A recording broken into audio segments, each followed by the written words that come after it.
ரோஹிணியோட number ஆச்சே.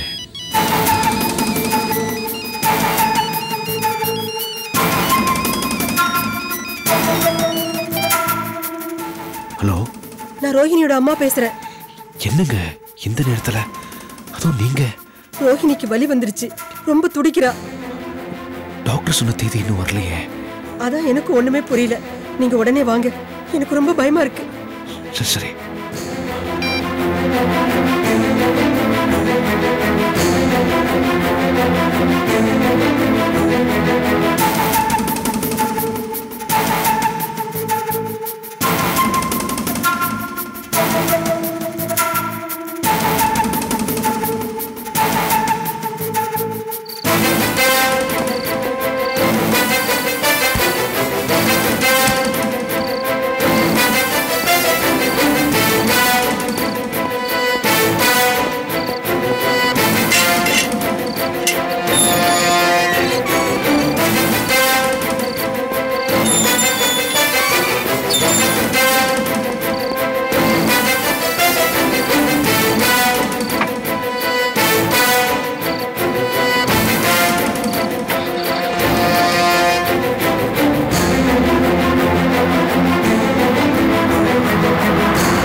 எப்படி இருக்கா? வலியில ரொம்ப துடிச்சிட்டு இருக்கா.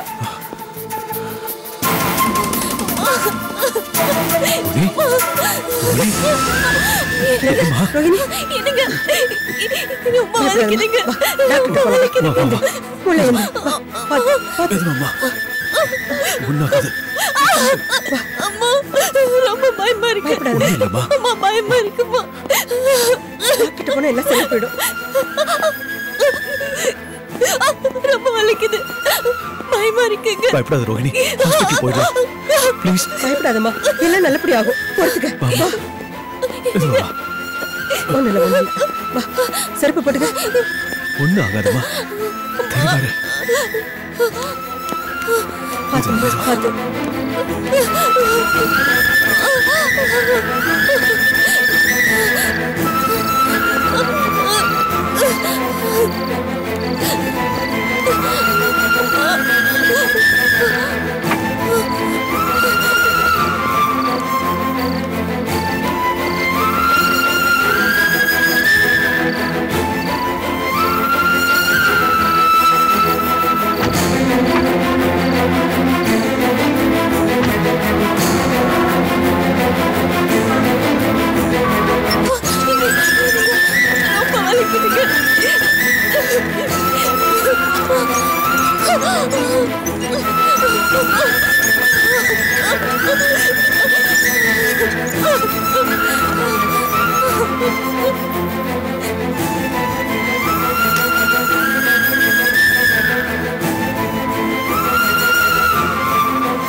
டாக்டர், சாரிங்க, குழந்தைய மட்டும் தான் எங்களால காப்பாற்ற முடிஞ்சது. ரோஹிணியை காப்பாற்ற முடியும்.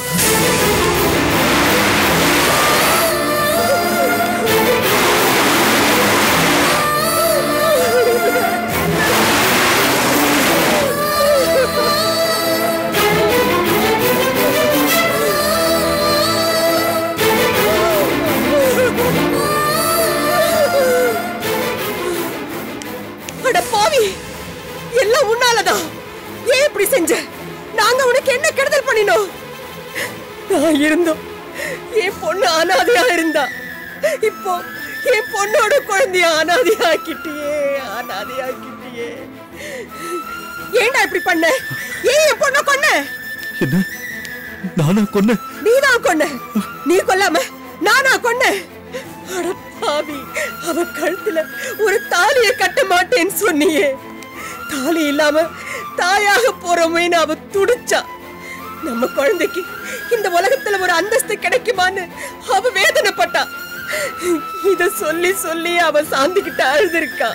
நான் செத்தா என் குழந்தைய நீதான் பாத்துக்கணும்னு வளைகாப்பு அன்னைக்கு அவ சாந்திக்கிட்ட சொன்னாலே, அவ சொன்ன மாதிரி நடந்து போயிடுச்சு. என் பொண்ணு சொன்னது பழிச்சு போயிடுச்சு. அட பாவி, எனக்கு என் பொண்ணு வேணுமே. ஏன் பேசாம இருக்க? சொல்லு. ஐயோ, பெத்த வயிறு பத்தி எரியுது. என் பொண்ணை பாத்துக்கிறதுக்காக வந்தேன், இப்ப பேர குழந்தைய பாத்துக்கும்படி பண்ணிட்டியே. என் பொண்ணு எனக்கு வேணும். என் பொண்ணு ஏண்டா கொன்ன? ஏன் கொன்ன? சொல்லுடா, ஏன் கொன்னடா? நான் கொல்லல.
ராஜண்ணே, நீங்க சொன்னதை நம்பிதான் இந்த அபிராமி அடையாளம் காட்ட நான் போராடிட்டு இருக்கேன்.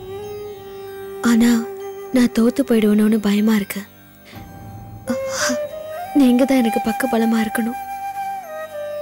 அபிராமியோட தீய எண்ணம் அழியணும். அதுக்கு நீங்க தான் காவல் தெய்வமா இருந்து கை கொடுக்கணும்.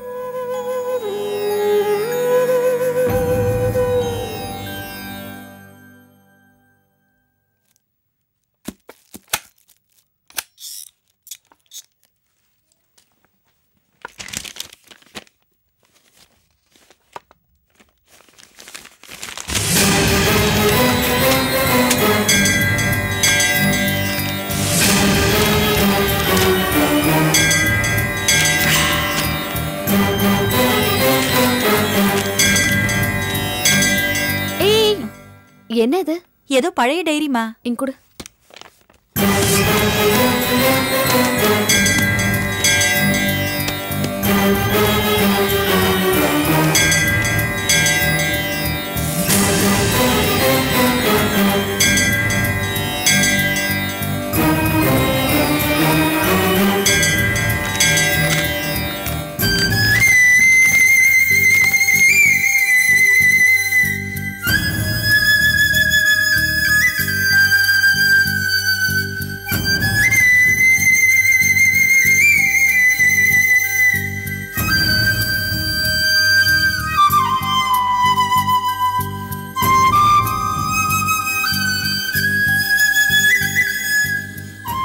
என் எஜமானருக்கு காணிக்கைனா இது ராஜன் எழுதுனதான்.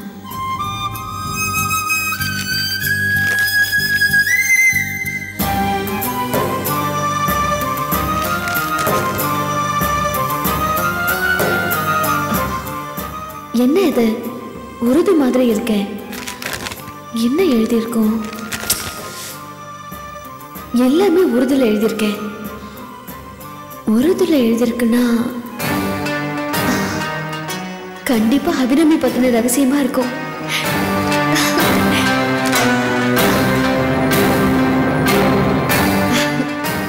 நன்றிண்ணே.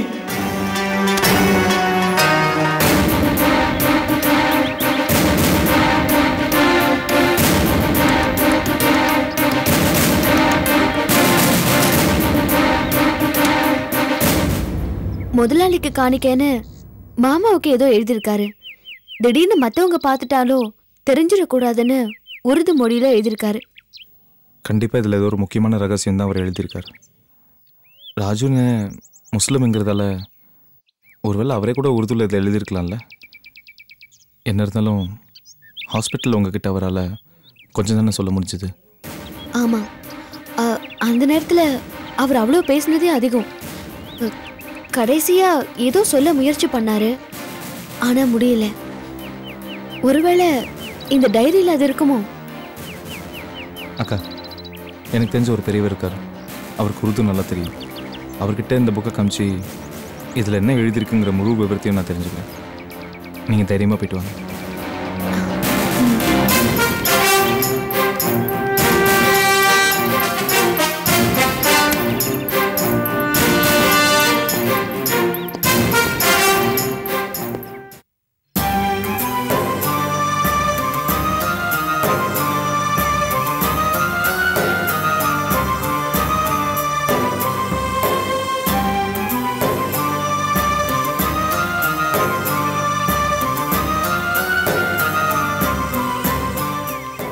தம்பி, அடுத்தவங்க டைரியை படிக்கிறது அவங்க மனசை படிக்கிற மாதிரி.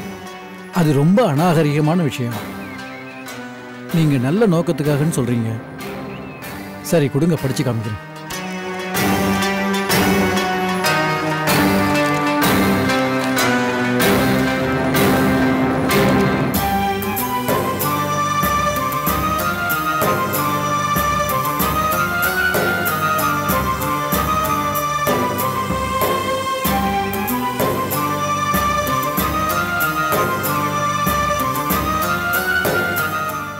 தம்பி, ராஜு இதில் உருதுல எழுதியிருக்கிறாரு. அது என்னங்கிறத முதல்ல நான் படிச்சுக்கிறேன். படிச்சுக்கிட்டு உங்களுக்கு வரி வரியாக புரியும்படி தமிழில் அர்த்தம் சொல்கிறேன். சரிங்களா? சரிங்க.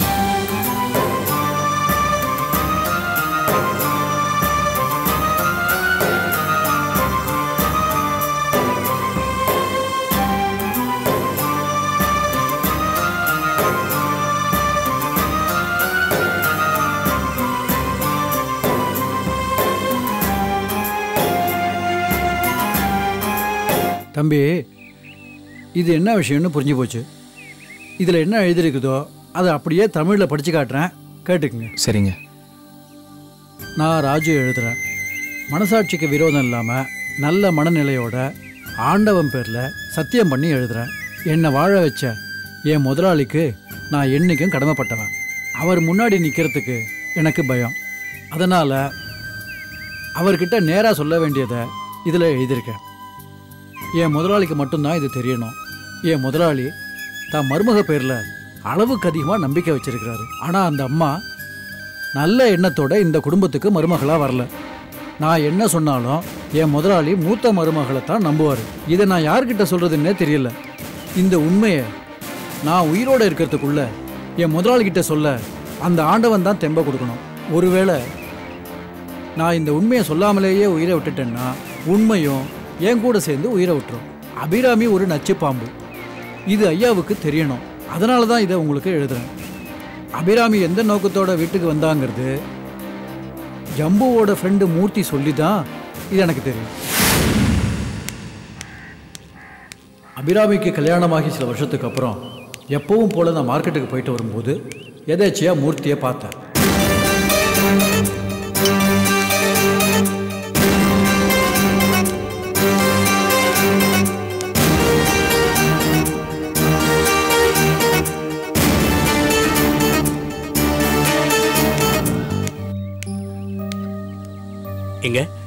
நீங்க ஜம்பு சார் ஃப்ரெண்டு மூர்த்தி தானங்களே? ஆமா. நீ ராஜு தானே? ராஜதா ஐயா. என்னங்க ஐயா நீங்க போய் இப்படி? என்னை விடு ராஜு. ஆர்கே குடும்பத்து மருமக அவ எப்படி இருக்கா? யார சொல்றீங்க? அபிராமி அம்மாவியா? அவளையே தான்பா. பெரிய எடுத்து வாழ்க்கை கிடைச்ச உடனே என்ன அவ கண்ணுக்கு தெரியாம போயிடுச்சு. சேச்சே, அவங்க அப்படிலாம் இல்லைங்க ஐயா. உனக்கு என்ன தெரியும் அவளை பத்தி? அவ நல்லவளே இல்லை. நல்ல நோக்கத்தோட அபிராமி ஆர்கே குடும்பத்துக்கு மருமகளா வரல. ஐயா, குடி போதலை ஏதாவது வளராதீங்க. போதை எனக்கு இல்லையா, உங்க வீட்டு மருமகளுக்கு. பண போதை, பழி வாங்குற போதை. சின்ன வயசுலயே அவ மனசுல விஷத்தை தெளிச்சிட்டான். ஆர்கேங்கிற நல்ல மனுஷனை அயோக்கியன்னு சொல்லி அபிராமி மனசுல அவங்க அப்பா விஷத்தை தூவிட்டான். தான் செஞ்ச தப்ப தான் குடும்பத்துக்கு மறைச்சிட்டு ஆர்கேய குற்றவாளிய கை காட்டிட்டான். அப்பங்கிட்ட சத்தியம் பண்ணிட்டு அபிராமி ஆர்கே குடும்பத்துக்குள்ள பூந்துட்டா. ஐயா, நீங்க என்னையா சொல்றீங்க? என்னால நம்ப முடியலீங்க. நம்ப முடியல இல்ல? உண்மையிலேயே என்ன நடந்தது தெரியுமா? அந்த ஆர்கே இருக்கானே, அவன் ஃப்ரெண்ட்ஷிப்கே விரோதிமா. பணத்துக்கு விலை போய் என் வாழ்க்கையவே சீரழிச்சிட்டான். நீ அவனை பழி வாங்கணுமா? அவனை பழி வாங்கணும். அவனையும் அவன் பசங்களையும் பிரிக்கணும். நான் எப்படி கஷ்டப்படுறனோ, என்னை எப்படி நடுரோடு கொண்டு வந்தானோ அதே மாதிரி நீ அவனை கொண்டு வரணுமா? அவனுடைய சாம்ராஜ்யத்தை நீ அழிக்கணும். கண்டிப்பாப்பா. ஐயா, நீங்க சொல்றதுல உண்மைதானா? ஆமாப்பா. இதெல்லாம் தெரியாம ஓ முதலாளி ஆர்கேயும் அவளும் மருமகளாகிட்டாரு. எல்லாம் விதிப்பா. ஐயா, நீங்க சொல்றத நம்ப முடியல. அதான் அபிராமி. அவன் நடிப்பு அப்படிப்பா. அவன் அப்பன் கூடவே இருந்தவன்னா என்னையே யாருன்னு கேட்குறாவ? எனக்கு தெரிஞ்ச சொல்லிட்டேன். நீ நம்புனா ஆர்கே சாக்கிட்ட போய் சொல்லு. இல்லைன்னா போ, கடை மூடிடுவான். நான் போய் 2 போட்டுக்கிட்டுமா? வரட்டுமா? வரேன்பா, வரேன். மூர்த்தி சொன்ன உண்மையை எப்படியாவது ஐயா கிட்ட சொல்லணுங்கிறது தான் என்னோட லட்சியமாக இருந்தது.